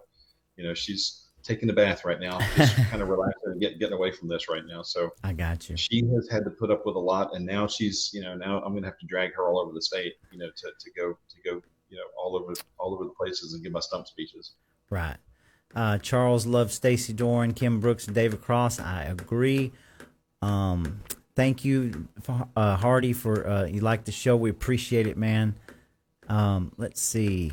Thank you. William says, thank you, Roy. Let's unify the grassroots. We have to a certain degree. We're never going to get everything what we want, and we cannot point fingers at everybody, and we can't. We have to figure something out. I mean, or we're just spinning our wheels in circles, right? Hey, Roy, while we're on this, one of the things I need to make perfectly clear is that, God willing, if I do get elected as chairman of the party, I've got a ton of grassroots people that are out there, and I don't want y'all to get upset with me if you hear that I have a meeting, with the governor, all right? Because that's going to have to happen, all right? The chairman of the party has to have that kind of meeting. I would love for it to be a productive meeting, but just understand that as chairman, I have to represent Republicans across every part of the spectrum. So Sure. Hopefully we're going to see some good things come out of that. And I really want to unite, and get everybody on the same page. We've got so many grassroots people that are out there that are putting in massive amounts of time, effort, and energy. And there's quite a few grassroots people that write some big checks too. And the notion that exists out there right now is that basically the grassroots are the pores, and the establishment people are the ones that have all the money. So if you got all the money, you make all the rules, and that's the golden rule when it comes to business. But when it comes to politics, money only buys votes in rigged elections. So we gotta get both of them together. I certainly agree, and as long as whoever is going to be the chairman, as long as the transparency is there, right? Yes. If you have to walk away from something, scratching your head, not understanding what's going on, and then you start asking questions, and you either get told to hush about it, or you know what I'm saying? That's not what we need. We need clear and concise transparency across the board. Correct. If there's nothing going on, if there's nothing to hide, well, you just tell the people. You just explained incorporation to anybody that would understand this. You didn't take any sides. You just laid it out like it is. People can understand it. That's what we need. And I don't understand why we don't have that. So, okay. Well, that's one of the things I've been blessed with, for a long time, is being able to take complex concepts and make it so that just about anybody can understand. Because one of my pet peeves in life is when people speak with a language, that's meant to fool you. All right. So and I'll give you a perfect example. When I went to go work at Merrill Lynch, on my first couple of days in the office, I was getting my office set up. Somebody came in and gave me this big, binder. Must have been 30, 40 pages, that had all the acronyms that the company uses. And I opened it up, flipped through it, and I threw it in the trash. And the person who gave it to me just turned around and said, "Well, what'd you do that for?" And I said, "If you and I can't speak English that we both understand efficiently, then and we have to use acronyms for it, then that's not efficient communication for me. Just use words that I understand." I mean, it drives me crazy when you talk to somebody who's in a different industry and it sounds like they're speaking in code. I mean, they're using English words, but they just have no meaning to you. Absolutely correct. I beg for that all the time. All right. Let's see here. Let's see. Recently says, "I strongly encourage Mr. Cross to attend the GRA endorsement convention." Are you going to be there?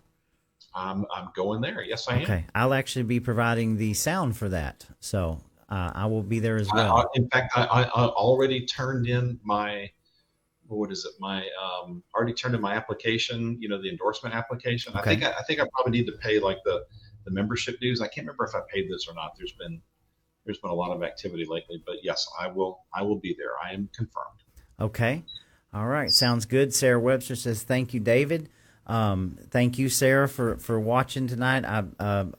We talk on Facebook, and she's always out there bringing all kinds of truth. Sam Carnline. Wow. Sam Carnline with us tonight. In fact, we're at 240 people right now. This is massive. I love it.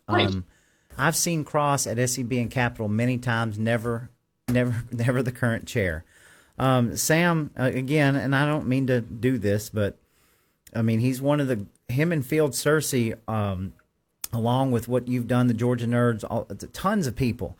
And I just got to tell this quick story. I decided to go down to the Capitol one day because I didn't know much about the election integrity. I came from years of not caring because knew the system was rigged. I mean, I wanted to see what all this was about. I went down. That's one of the first times I ever met you, a lot of different people.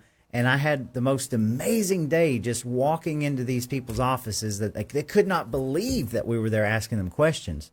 And it was like a turning point in my life where I was like, this you people work for me. This is my house. I can come in here and ask you these questions, and there's something very freeing about that. But I can't thank people like Sam and Field enough for what they do. It's amazing.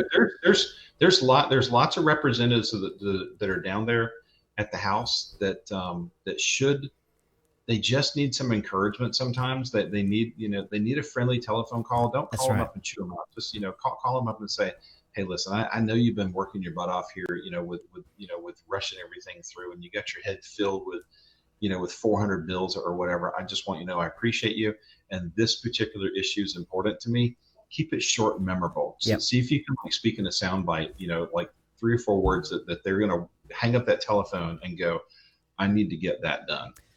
I agree with you. So many times we show up late to the game when the the pen is fixing to hit the paper, and we show up with our pitchforks, all right? And immediately they turn and run. They don't want to hear it. But when they do something right, how do these people know unless we let them know, I try to thank some of these legislators, even the ones I don't agree with, the ones that I might have conversations with offline. My goal is not to come up here and to bless them out and to humiliate them. My goal is to have a dialogue with them, right? Let them know when I don't approve of the things they're doing, and let them know when I do, because it's a reciprocal thing here. These people are there. Brian Kemp is going to be there for the next, till 2026. There's nothing we can do about it, right? So we have to figure out what comes forward. Whether we can get anything in edgewise, I don't know. Believe me, I have a lot of rage, but we have to let them know when they're doing a good job. I agree with that. So, all right, here. Richard Schroeder, another great American patriot. We are close to the fire. The SEB won't even let us in since the October meeting last year. They're scared. Brad Raffensperger released a statement the other day. He does not like them trying to separate him from the SEB. How on earth would anybody have a problem with it being its own entity? Like I said, if you have nothing to hide, what is the problem here? Let's see. Our Lisa Adams, wonderful patriot. Our reps laugh at us for asking for paper ballots. They do. William says, thank you for tackling the tough topics. Thank you for watching. Like I said, we're all about truth and transparency here. If Josh McCoon comes on the show, we'll talk to him. We have to clear the air here, and we have to move forward one way or another. And I thank David for coming on and tackling this stuff, And Sam says, you can make a lot of paper please ballots out of the pine trees we grow here in Grady. Yep, absolutely. This is a good one. Greasy Boo says, any thoughts on the use of clickers for voting at the state convention? And I'll add to that.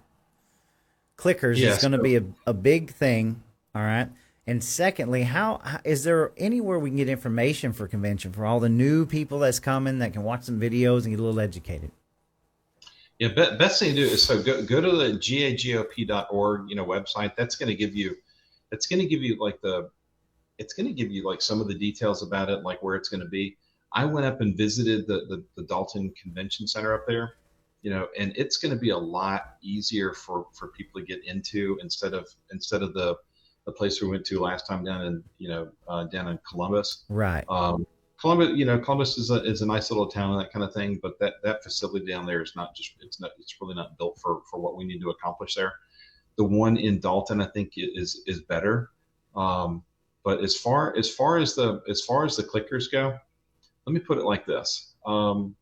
I saw the way that the clickers were used, last time, and I talked to the guy who was operating it.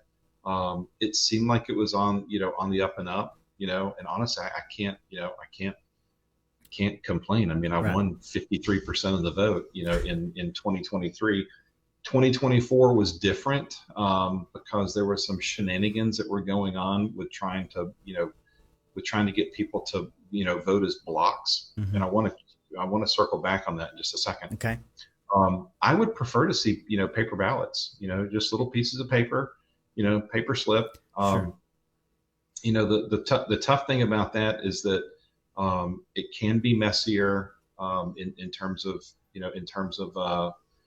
collecting the pieces of paper and counting them, that kind of thing. So logistically, it's a little bit tougher, but it's totally doable. It's absolutely totally doable. Will we have an option at convention, or will it be something set already in the rules that we can't change? I seriously doubt it. Okay. You'll be able to, somebody will be able to make a motion that we use, paper ballots. And then what's going to happen is you're going to get some kind of smart aleck remark, from whoever's leading the convention that's going to say, well, did you come with paper ballots? I'm sure people will. Listen, I took enough paper, in 2024 to do it, and somebody made the recommendation, and it got beat down. But I had plenty of paper there, and I ended up taking it back, back to the store. It wouldn't be that difficult, right? Okay.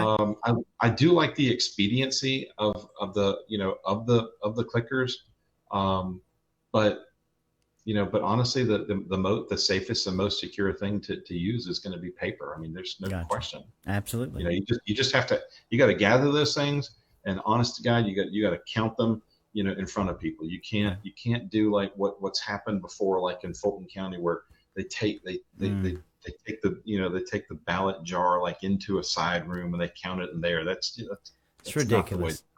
You got to count it in front of people. You got to have two counts. You got to have, one person pull it out, say, we got to vote for this. And you got, two people that are marking it, and how many votes you got. Just make it transparent. Absolutely. Okay. And you wanted to say something about voting blocks, right?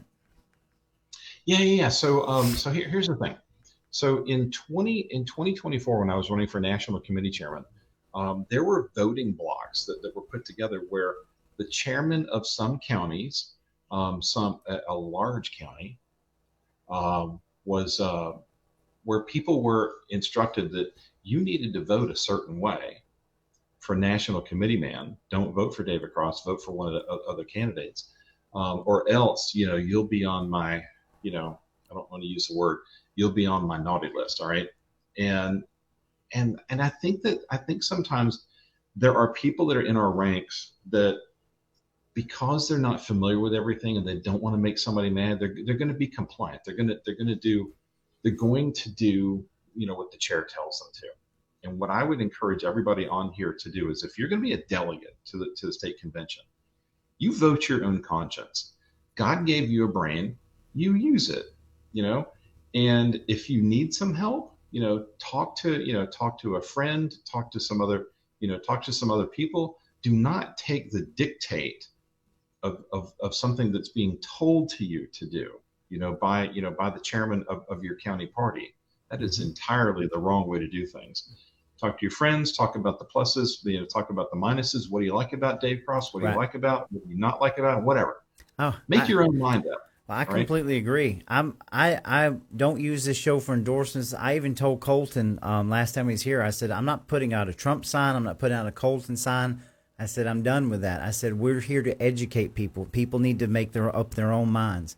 We always need to make up our own minds. So, so back on this point for 1 second before we go, and hopefully we'll wrap it up soon. But kind of the way that I view people nowadays, particularly in the party, is, you ever seen like one of those beehives, where you see the big beehive and they take the top off, there's like a million bees in there, and the beekeeper can they won't even have like on a big mesh thing. They'll just like scoop up the bees in their hand, and the bees are just like, busy like trying to get back to the honeycomb so they can make honey and pay attention to the larvae that are in the hive.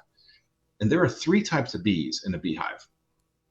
One is the worker bee. Their job is make the honey, take care of the larva. All right. And they're the ones that have constantly got their head down. They're just working. All right. That's 98% of the bees in the beehive.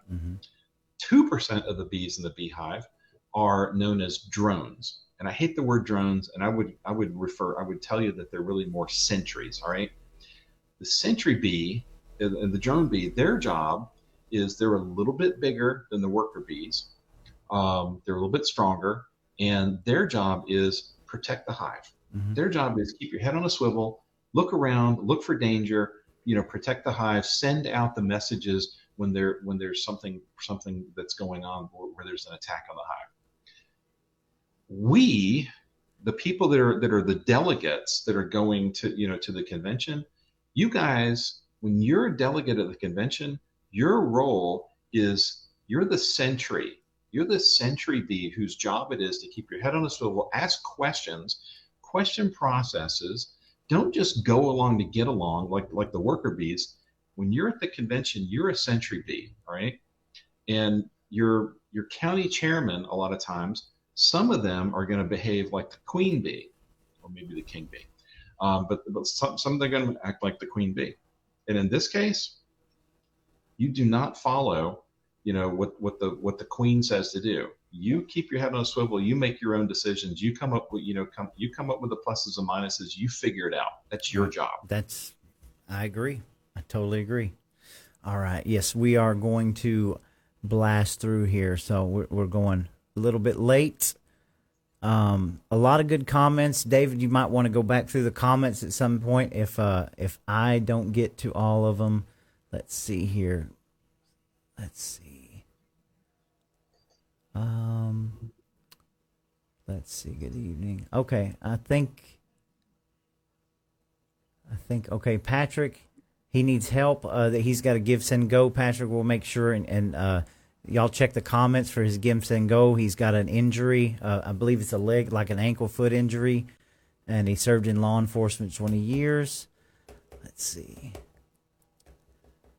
All right. Well, let's see here.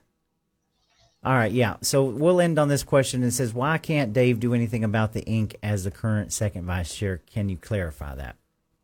Absolutely. I have no power. And I am completely reminded frequently that I have no role, no responsibility, no business with the Georgia, GOP, and I should keep my mouth shut. So me going out and having a press conference to an audience of 0 is not gonna accomplish anything. Me stomping around and trying to do something is going to do 0. I have asked the chairman to file the documents. He's ignored me the way that he's ignored me about everything else. So I wish I could. Mm-hmm. And the closest thing I can get to making it happen is becoming chairman, of this dysfunctional organization that needs to be corrected and righted so that we can extract the maximum value out of this thing for everybody that's involved in it and power it ahead so that we can win in 2025 and 2026. Got you. One question from Penny Hope. Thank you for being here. I think I said that right. Hoeft or Hof. Do you believe that the vote should be held secret, especially if you're representing a group of people? Do I believe what vote should be held? I'm guessing she's talking about at convention. I believe the vote should be held secret. if you're voting on a slip of paper, it's anonymous. Right. Yeah. I agree with that. Are the clickers? Do they just show percentages? How does that work? Does it show people? Does it show percentages? How does that work? Well, when it's up on the screen, it shows total number of votes, and the total number of votes gets converted into percentage. Got you. Okay. All right. I'm going to have to. There's so many good comments, guys, but we're going to have to. Dana Bridges Tate jumped on. Who is the gentleman speaking? David Cross. He's running for chair. He's currently second vice, running for chair. All right. So, guys, if I didn't get to your comment, you have to apologize. We're almost at 2 hours. So, David, I give all of my guests the last word before we go. So, take it away. All right. So, last thing is that I would tell you is that everybody who's been gracious enough to spend your time watching this tonight, take a clip, share it with a friend. If you have any questions, you can reach out to me. My cell phone number is 678-925-6983. You need to understand that I may not be able to ping you back right away because sometimes when I'm on the phone, it'll ring 4 times while I'm talking to my son or somebody else, or 19 texts will come in at one time, but I'll do my best to get back to you. Please reach out to me. Check out my website, Cross for Georgia, or Cross for GA. Either one will get you there. You can sign up to become a volunteer. I'm looking for folks to go out there and make calls, make posts online, do some of the battles that are out there that are going on that I don't have time to keep up with, and I probably should not be involved in.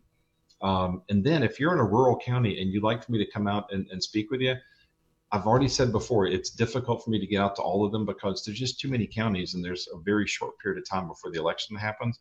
But I can set up Zoom calls like this. I can do a video call. I've got a website called www.chatwiththechair.com or www.chatwiththechairman. Either one will get you there.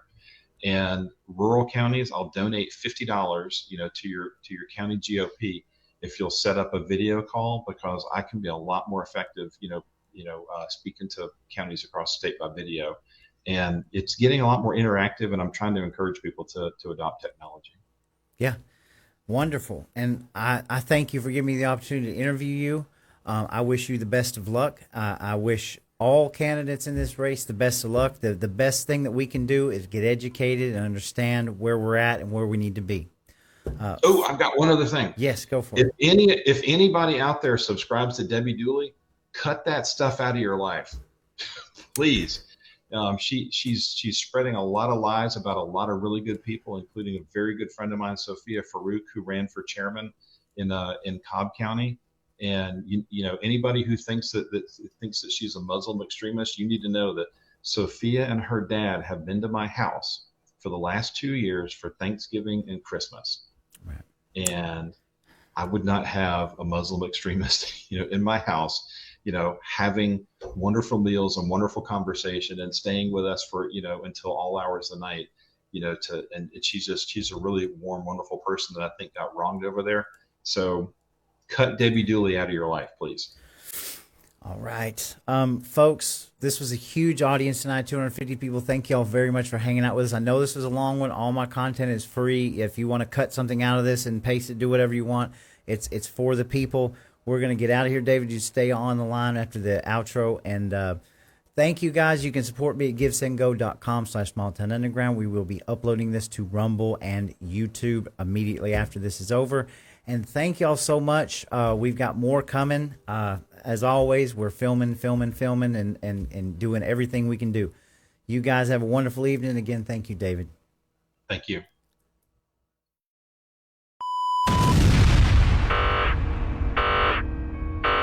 Legislature legalized unverifiable voting in 2000. Like you said to Trump, but they're getting beauty. They said, go out there and rob these houses and bring back the bounty, and then that'll pay your way. Because Republicans who get endorsement from the Libertarians that they mean anything. You can't sit on the sidelines any longer. You must get involved in the game. This is your sign.